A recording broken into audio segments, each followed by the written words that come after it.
الدین کا ذکر شروع ہو جاتا ہے۔ مقرر بڑے پرجوش انداز میں بتاتے ہیں کہ غازی علم الدین کوئی بہت بڑے عالم نہیں تھے، انہوں نے زیادہ قرآن بھی نہیں پڑھا تھا، لیکن ان کا عشق اپنی انتہا پر تھا۔ جیل کے اندر جب ایک شاعر ان سے ملنے آتا ہے تو علم الدین فارسی اشعار پڑھتے ہیں، من عاشق سرمستم، یعنی میں ایک ایسا مدہوش عاشق ہوں جو اپنے دوست کے نام پر جان قربان کرنے سے نہیں ڈرتا۔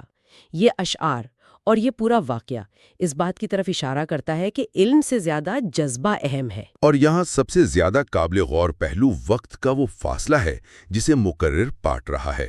غازی علم الدین کی قربانی 1929 کا واقعہ ہے جی، اور یہ تقریر 2019 کے آس پاس کی ہے، یعنی تقریباً 90 سال کا عرصہ گزر چکا ہے۔ لیکن مقرر اس واقعے کو ماضی کے قصے کے طور پر نہیں بلکہ آج کے حالات کے ایک زندہ اور دھڑکتے ہوئے حوالے کے طور پر استعمال کر رہا ہے۔ یہ بات واقعی نوٹس کرنے والی ہے۔ اس مخصوص خطابت میں تاریخ کبھی پرانی نہیں ہوتی، وہ ایک متحرک ہتھیار بن کر حال کے مسائل کا مقابلہ کرنے کے لیے استعمال ہوتی ہے۔ اسی تسلسل میں وہ مسیلمہ کذاب کے سامنے ڈٹ جانے والے صحابی حضرت حبیب بن زید کا ذکر بھی لاتے ہیں، جن کے جسم کے ٹکڑے کر دیے گئے تھے۔ بالکل، لیکن وہ اپنے موقف سے نہیں ہٹے۔ ان تاریخی حوالوں کا ایک ہی مقصد ہے سامعین کے ذہنوں میں یہ بات بٹھا دینا کہ حق کے راستے میں جان کی بازی لگا دینا ہی اصل کامیابی ہے، اور یہ کہ قربانی کی یہ روایت صدیوں سے چلی آ رہی ہے۔ یہ ماضی اور حال کو جوڑنے کا فن واقعی کمال ہے، لیکن جب ہم اس تقریر کو مزید آگے سنتے ہیں تو محسوس ہوتا ہے کہ یہ بیانیہ صرف تاریخ اور روحانیت کی وادیوں تک محدود نہیں رہتا۔ نہیں، یہ بہت تیزی سے سماجی حقائق کی طرف آتا ہے۔ ہاں، یہ اچانک آج کے تلخ، کھردھرے اور چبھتے ہوئے سماجی اور سیاسی حقائق سے پوری قوت کے ساتھ ٹکراتا ہے۔ مقرر کے لہجے میں ایک شدید غصہ در آتا ہے، وہ بڑی بے باکی سے آج کے دور کی مادی ہوس کو بے نقاب کرتے ہیں۔ بالکل، وہ تنقید کرتے ہیں کہ کیسے آج کے مسلمان محض یورپ کے ویزے اور چند پیسوں کی خاطر اپنا ایمان تک بیچنے کو تیار ہو جاتے ہیں۔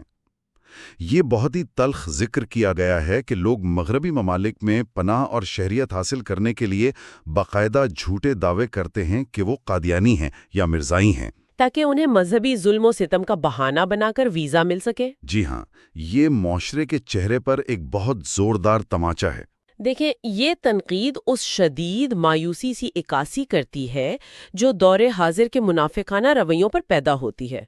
مقرر یہاں یہ ثابت کر رہا ہے کہ ایک طرف وہ لوگ تھے جو عقیدے کے لیے جان دے دیتے تھے، اور ایک طرف آج کا مسلمان ہے جو پاسپورٹ کے ایک ٹکڑے کے لیے اپنا عقیدہ تبدیل کرنے کا جھوٹا دعویٰ کر رہا ہے۔ بہت بڑی بات ہے یہ۔ اور ان کی یہ تنقید صرف مقامی یا ذاتی سطح تک محدود نہیں ہے، وہ اسے ایک عالمی تناظر میں لے جاتے ہیں۔ تقریر میں مسلمانوں کی عالمی حالت زار کا جو نقشہ کھینچا گیا ہے وہ انتہائی دردناک ہے۔ وہ ذکر کرتے ہیں کہ کیسے مسلمانوں کے 2 ارب ڈالر عالمی طاقتوں نے لوٹ لیے، اور کس طرح مکہ اور مدینہ کی مقدس زمینوں سے حاصل ہونے والی کمائی امت کی فلاح کے بجائے غیروں اور دشمنوں کی جیبوں میں جا رہی ہے۔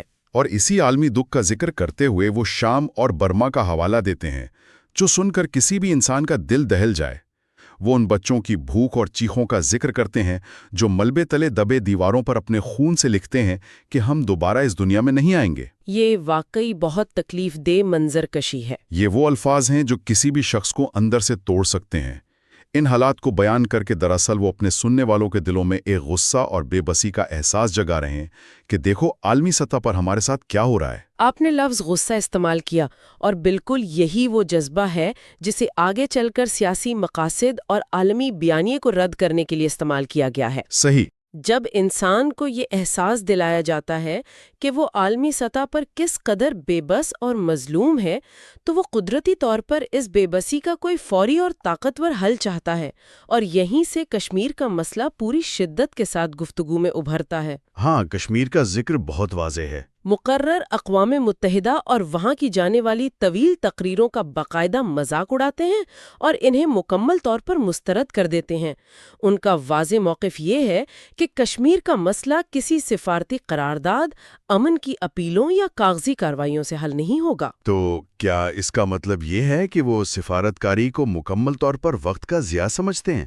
کیونکہ تقریر میں وہ براہ راست محمد بن قاسم جیسے کسی نجات دہندہ کا ذکر کرتے ہیں اور حیرت انگیز طور پر کھلے عام غوری میزائلوں کے استعمال کی بات کرتے ہیں۔ جی، یعنی سفارتکاری کو چھوڑیں اور سیدھا ایٹمی اور عسکری طاقت کا استعمال کریں۔ ایک عام ذہن تو یہ سوچے گا کہ یہ کتنی غیر عملی اور تباہ کن بات ہے۔ آخر وہ اتنی سنگین عسکری بات اتنی آسانی سے کیسے کیا جاتے ہیں؟ یہی تو خطابت کا اصل کمال ہے۔ اسے ہم سیاسی یا عسکری حکمت عملی کے طور پر نہیں بلکہ ایک نفسیاتی ہتھیار کے طور پر سمجھ سکتے ہیں۔ نفسیاتی ہتھیار؟ وہ کیسے؟ جب آپ کے سامنے بیٹھے ہزاروں لاکھوں لوگ خود کو ریاستی، عالمی اور معاشی سطح پر انتہائی کمزور اور بے بس محسوس کر رہے ہوں تو ان کے سامنے اقوام متحدہ کے چارٹر کی بات کرنا ان کی مایوسی میں اضافہ کرتا ہے۔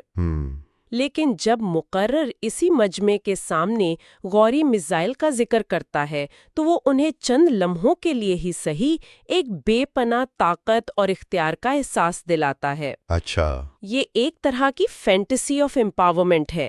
یہ غصے کا ایک ایسا عملی اظہار ہے جو سفارتی ناکامیوں کے نتیجے میں پیدا ہونے والی مایوسی کا توڑ لگتا ہے۔ سامعین کو لگتا ہے کہ کوئی تو ہے جو دنیا کی آنکھوں میں آنکھیں ڈال کر للکار رہا ہے۔ یہ نقطہ واقعی چشم کشا ہے، لیکن جب کوئی مقرر اتنی اونچی سطح کی ریاستی اداروں اور عالمی طاقتوں کو للکارنے والی باتیں کرتا ہے تو ظاہر ہے اس پر الزامات بھی لگتے ہیں۔ لوگ سوچتے ہیں کہ اس کے پیچھے کون ہے؟ بالکل، الزامات تو لگتے ہیں۔ اور تقریر کے ایک حصے میں اس بات کا ذکر بھی موجود ہے کہ جب وہ جیل میں ہوتے ہیں تو ان سے تفتیش کے دوران بار بار یہ سوال پوچھا جاتا ہے کہ تمہیں یہ سب کرنے کے لیے فنڈنگ کہاں سے آتی ہے، تمہارے پیچھے کون سی طاقت ہے؟ اور اس کا جو جواب انہوں نے دیا ہے وہ بہت دلچسپ اور ہوشیاری پر مبنی ہے۔ جی ہاں، ان کا جواب دراصل ان کی عوامی مقبولیت کا ایک بہت بڑا راز ہے۔ وہ اس کا جواب کسی صفائی پیش کرنے والے انداز میں نہیں بلکہ طنز اور فخر کے ساتھ دیتے ہیں۔ بالکل، وہ کہتے ہیں کہ ان کا انحصار کسی قسم کی غیر ملکی فنڈنگ یا خفیہ ایجنسیوں کے پیسوں پر نہیں ہے۔ وہ تفتیش کرنے والوں کو چیلنج کرتے ہیں کہ جا کر میرے آبائی گاؤں میں دیکھو، وہاں میرے دادا پردادا کی قبریں موجود ہیں، میری اپنی زرعی زمینیں موجود ہیں جہاں سے میں رزق کماتا ہوں، اور سب سے دلچسپ جملہ وہ یہ بولتے ہیں کہ ہم دیسی گھی کھا کر پلے بڑے ہیں۔ یہ جملہ بہت گہرا ہے۔ یہ محض ایک جملہ نہیں ہے بلکہ یہ اپنے آپ کو ایک خالص، دیسی اور زمین سے جڑے ہوئے انسان کے طور پر پیش کرنے کا طریقہ ہے۔ وہ یہ ثابت کر رہے ہیں کہ میں کوئی امپورٹڈ لیڈر نہیں ہوں، میں اسی مٹی کا بیٹا ہوں، اپنے پیسوں سے کھاتا ہوں اور کسی کے آگے ہاتھ نہیں پھیلاتا۔ اور یہی دعویٰ عوام کی نظروں میں ان کے کردار کو مزید مضبوط اور بے لوث بنا دیتا ہے۔ بالکل، یہ ایک انتہائی سوچی سمجھی دلیل ہے۔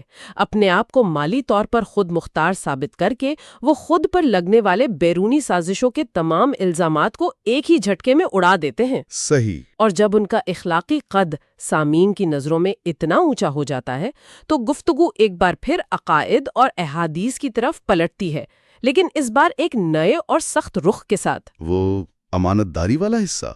جی، تقریر کے آخری حصے میں امانت داری اور نبی کریم کے جلال پر جو تفصیل بیان کی گئی ہے وہ اس پورے بیانیے کا کلائمیکس ہے۔ سب سے پہلے حضرت انس بن مالک کی حدیث کا حوالہ دیا گیا ہے کہ جس شخص میں امانت داری نہیں اس کا کوئی ایمان نہیں، اور جو وعدے کی پاسداری نہیں کرتا اس کا کوئی دین نہیں۔ اور حیرت اس بات پر ہوتی ہے کہ انہوں نے امانت کے اس تصور کو کتنا وسیع کر دیا ہے۔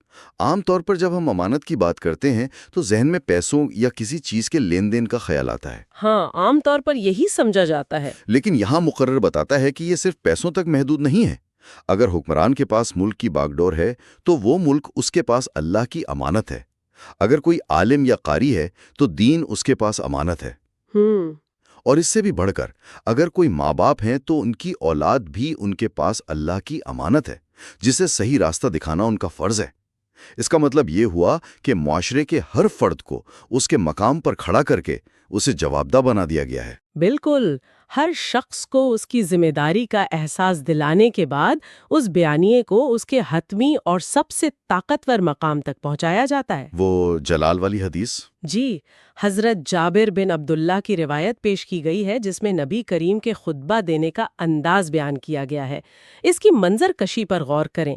بتایا گیا ہے کہ جب حضور خطبہ ارشاد فرماتے تو ان کی مبارک آنکھیں سرخ ہو جاتیں، ان کی آواز بلند ہو جاتی اور ان کے جاہو جلال میں اس قدر اضافہ ہو جاتا گویا وہ کسی ایسے حملہ آور لشکر سے خبردار کر رہے ہوں جو صبح یا شام کو حملہ کرنے ہی والا ہے۔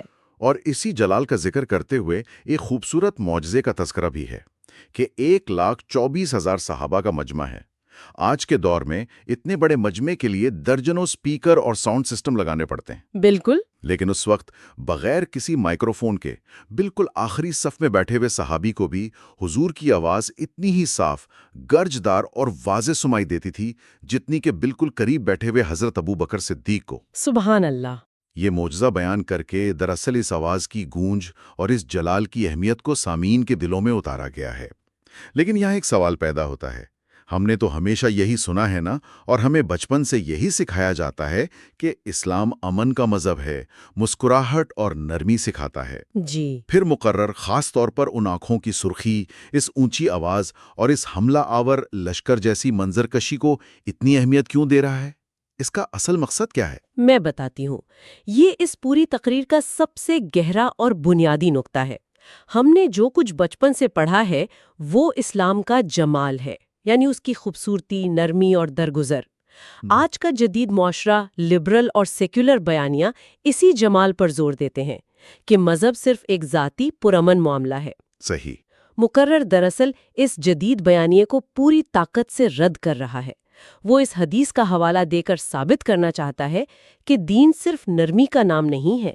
جب بات ناموس رسالت کی ہو، جب دین کی سرحدوں یا عقیدے کے دفاع کا وقت آ جائے تو اس وقت نرمی دکھانا نہیں بلکہ سختی اور جلال کا مظاہرہ کرنا عین سنت ہے۔ اچھا، تو یہ بات ہے۔ مقرر اپنے سامعین کو یہ باور کرا رہا ہے کہ اگر میں اونچی آواز میں بول رہا ہوں، سختی کر رہا ہوں یا غصہ دکھا رہا ہوں تو یہ میرا ذاتی غصہ نہیں ہے، بلکہ یہ دین کے دفاع کے لیے وہ جلال ہے جس کی مثال تاریخ میں موجود ہے۔ ان کے نزدیک آج کے دور کے جتنے بھی مسائل ہوں، چاہے وہ عقیدے پر حملے ہوں،